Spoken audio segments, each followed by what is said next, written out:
History of the region. About 16,000 years ago, when no one but natives lived on North American continent, glaciers melted and it enabled people to migrate to the south as well as the east. Before all of this, the nations had inhabited the area that is now known as Alaska. During that time period, many assumed that the land was ice-free and had a lack of snow. The First Nations then migrated to Canada. No one knows how they got there for sure, but regardless, they had inhabited Canada 10 to 20,000 years before the Europeans arrived. Around the 15th and 16th centuries, Europe had finally set foot on land that is now called Canada. This led to the colonization of European settlements and resulted in the continued conflict with the First Nations. Profiling conflicted groups. Before Europeans started colonizing in what is now called Canada, the First Nations, as well as the Inuit peoples, had the land to themselves. The First Nations includes many groups of Aboriginal people, but they are different from the Inuit. They have provinces located in mostly Ontario and British Columbia. The First Nations survived solely depending on the natural resources in the world around them. They led very simple lives and provided for themselves by hunting and gathering. The First Nations lived with just the basic necessities of life, such as food, water, shelter, and clothing. After Europeans founded their first colonies, they began an alliance with the First Nations for a fur trade. They slowly were forced to be assimilated to European culture norms. The Canadian government is the other group who is involved in this conflict. The Canadian government basically wants full control over the First Nations' land, resources, and money. Roots of the conflict.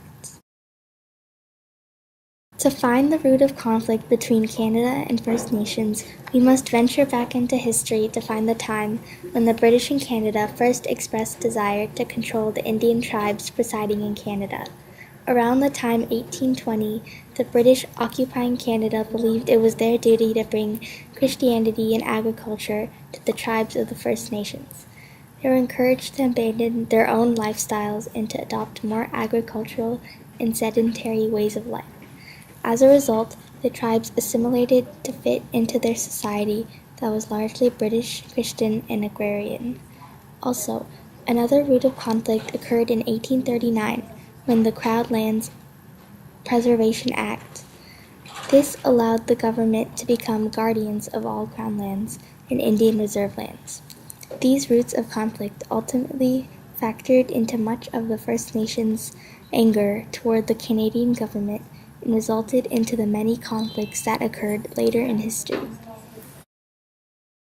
Height of conflict.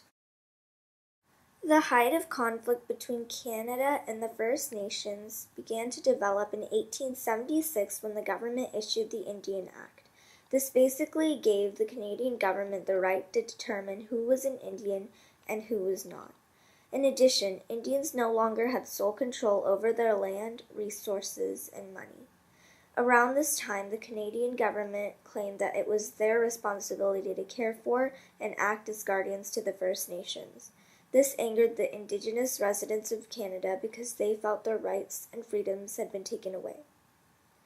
Another one of the heights of conflict occurred when the residents of the First Nations were forced to assimilate in many ways to the social normalities of Canada. Young Indigenous residents of Canada had to attend residential schools where they had to abandon their traditions and culture, including their clothing and languages they spoke while at school. The classes they took became standard. They included language classes of English and French, which are also the standard languages of Canada. This iron grip control that the Canadian government expressed in regards to residential schools stripped the First Nations of their identity and culture. These actions by the Canadian government caused most of the anger between the two groups and resulted in the continued conflict that is still seen today. State of affairs. On June 11, 2008, Prime Minister of Canada Stephen Harper issued a formal apology to Phil Fontaine, the First Nations chief, regarding the past between the two groups. The Government of Canada apologized to all former students of residential schools and asked for their forgiveness for the suffering they had experienced and for the impact the schools had had on Aboriginal cultures, heritage, and languages. The apology also made clear the government's commitment to address the legacy of residential schools. However, not all the issues between Canada and its First Nations have been resolved. The apology from the Government of Canada is a good place to start, but a more permanent and lasting solution for the conflict must be attained to put an end to the recent disagreement between the two groups. Recently, there have been problems between the two groups relating to resource development in what the Indigenous people claim to have been their own territory. This type of conflict will only increase as the years pass, and therefore resources will get harder to find. As Canada's resources start to become more depleted, they will rely on First Nations territory and assets to provide them with natural resources, ultimately resulting in more conflict. Solutions. Our solution provides a way for both the First Nations and the rest of Canada to prosper individually while working as allies with each other. The First Nations will get to experience their freedoms and be able to freely speak their language and practice their culture through autonomy. Many places that the First Nations inhabit have valuable resources that are crucial to the Canadian economy. The First Nations would also not be able to survive economically without Canada's interference. All of the First Nations have wanted was for Canada to let go of their iron grip control over them. Why not? Even if the First Nations form their own government, if they are still good allies with Canada, then the Canadian government shouldn't have a problem with it. This solution offers both sides with a win-win situation because both economies will only prosper from it. Therefore, the First Nations should be given the right to have their own government and be allies with Canada.